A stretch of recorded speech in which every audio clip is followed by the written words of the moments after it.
कि कोलोन जो है उसके पीछे है, ठीक है, पाइटा पेरिटोनियम आगे से गुजर रही है, पोस्टरोमीडियली ये ब्लेंड कर रही है सोर्स में जो क्वाड्रेटस लंबोरम के फेशिया के साथ, लेटरली लेटरल कॉलन फेशिया। फिर उसके बाद ये एंट्रोमीडियली आती है, ठीक है, और ये इसको इंटीरियरली कवर कर रहा है रीनल फेशिया, ठीक है। अब ये लाइन पर है, अब आपको समझ आ रही होगी। बट ऑफ सिंगल मल्टीलैमिनेटेड स्ट्रक्चर है फ्यूज पोस्टरोमीडियली जो है वो कर रहा था सोर्स में जो क्वाड्रेटस लंबोरम के साथ फेशिया एक्सटेंड करता है एंट्रोमीडियली। यहाँ पे kidney has bilaminated sheet which divides that variable point into thin layer which courses around the front of the kidney, ठीक है, courses around the kidney as anterior perirenal fascia, ठीक है, and a thicker posterior layer, पीछे वाली layer thick होती है क्योंकि वहाँ पे ये सोर्स में जो क्वाड्रेटस लंबोरम के फेशिया के साथ भी फ्यूज कर रहा है। Continuous anterolaterally as the lateral corner fascia, ठीक है, यहाँ से सोर्स में जो क्वाड्रेटस लंबोरम के साथ फेशिया के साथ मर्ज किया, फिर ये एंटीरियरली आया, एंट्रोमीडियली आया, इधर से थिन लेयर है पेरिटोनियम के पीछे, फिर लेटरली जाता है, ये वाली साइड लेटरल है और लेटरल कॉर्नर फेशिया,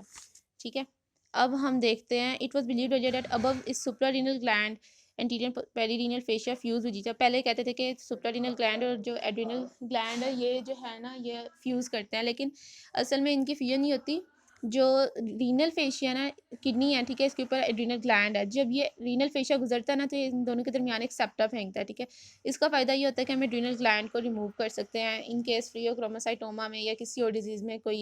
मसला हो जाए तो हमें एड्रिनल ग्लैंड को रिमूव करना पड़े, तो हम बगैर किडनी को डैमेज किए इसको निकाल फेंकते हैं क्योंकि इधर सेप्टा इन दोनों के दरमियान सेपरेशन होती है, ईजी काम होता है। अच्छा, और ये देखो anterior posterior fuse with and then get fuse to the. अच्छा, सुपीरियरली ये कैसे है कि ये डायफ्रामेटिक फेशिया से फ्यूज होता है, ठीक है, और ओपन होता है ये, ठीक है, जैसे ये वाली डायग्राम मैंने बताई थी सुपीरियर एस्पेक्ट ये स्टार्ट पर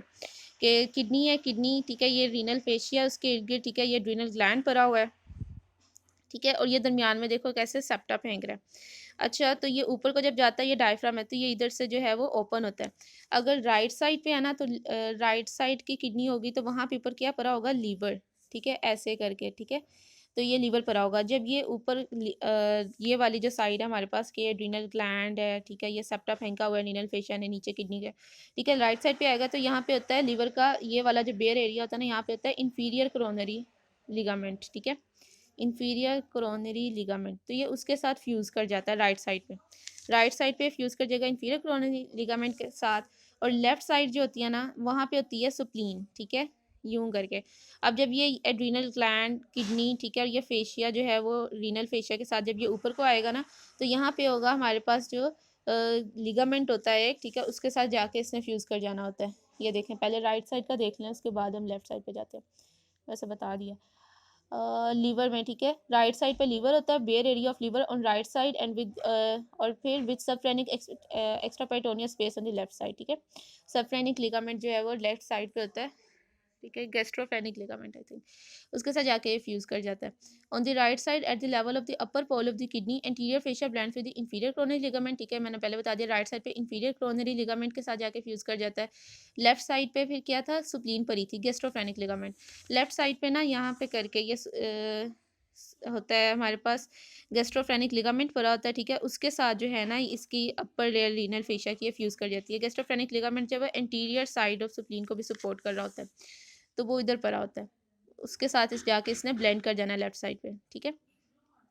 posterior layer on both, posterior layer जो है वो दोनों साइड पे हमने देख लिया क्या थी, पीछे जो है वो क्या पड़ा हुआ है,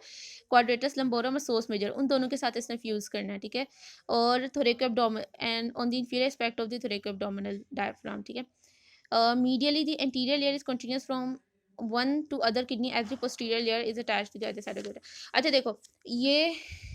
किडनी एक इधर है तो एक किडनी तो इधर भी पड़ी होगी ना, उसी तरह से उसके इर्द गिर्द कैप्सूल होगा, ठीक है, कैप्सूल होगा, उसके बाहर पेरीरीनल फैट होगी, फिर रीनल फेशिया होगा, ठीक है, और पैरारीनल फेशिया होगा। इसी तरह ये जो लंबर का यहाँ पे, ठीक है, यहाँ पे हमारे पास सोर्स मेजर और क्वाड्रेटस लंबोरम, ठीक है, वो पड़े होंगे। अब इसकी जो एंटीरियर लेयर है ना ये मीडियली जो है ये दोनों जो है वो कॉन्टीन्यूस होते हैं, ये रीनल फेशिया। अब इसका क्या फ़ायदा होता है, इसका फ़ायदा होता है कि एक किडनी का इन्फेक्शन जो है वो दूसरी किडनी में नहीं जाता, ठीक है, जैसे ब्रेस्ट के इन्फेक्शन या लिम्फेटिक्स वगैरह से सेपरेट कर जाते हैं तो इधर जो है वो